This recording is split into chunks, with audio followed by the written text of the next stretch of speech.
മലയാള സിനിമയിലെ താരരാജാക്കന്മാരെ ഒരുമിച്ച് കാണാൻ ആരാധകർക്ക് ഒരു പ്രത്യേക ഇഷ്ടമാണ്. അതൊരു ചിത്രമാണെങ്കിൽ പോലും നിമിഷ നേരങ്ങൾക്കുള്ളിൽ സമൂഹ മാധ്യമങ്ങളിൽ ശ്രദ്ധ നേടും. അത്തരത്തിലൊരു ചിത്രമാണ് കഴിഞ്ഞ ദിവസം രാത്രി മുതൽ സമൂഹ മാധ്യമങ്ങളിൽ നിറയുന്നത്. പ്രിയലാലിനൊപ്പം എന്ന അടിക്കുറിപ്പോടെ മമ്മൂട്ടിയാണ് മോഹൻലാലിനൊപ്പമുള്ള ചിത്രം പങ്കുവച്ചിരിക്കുന്നത്. കഴിഞ്ഞ ദിവസം പങ്കുവച്ച ചിത്രത്തിന് 1,00,000 മുകളിൽ ലൈക്കും 1000-നോടനുബന്ധിച്ച് ഷെയറുമായിട്ടുണ്ട്. മലയാള സിനിമയുടെ നെടുംതൂണുകളായ നടന്മാർ എന്ന രീതിയിലാണ് ചിത്രത്തിന് താഴെ വന്നിരിക്കുന്ന കൂടുതൽ കമന്റുകളും. മലയാളികളുടെ മനസ്സിലേക്ക് അഭിനയ പാടവം കൊണ്ട് സങ്കടവും തമാശയും പൗരുഷവും മാറി മാറി നൽകിയ ഇക്കയും ഏട്ടനും, ഈ 2 പേരില്ലെങ്കിൽ മലയാള സിനിമ ഇല്ല.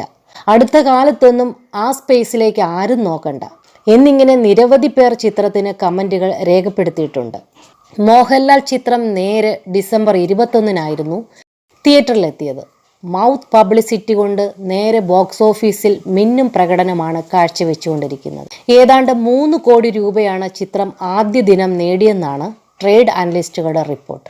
ചിത്രം തിയേറ്ററിൽ എത്തുന്നതിന് മുൻപും മോഹൻലാലിന് ആശംസ അറിയിച്ച് സമൂഹ മാധ്യമത്തിൽ മമ്മൂട്ടി പോസ്റ്റ് പങ്കുവച്ചിരുന്നു.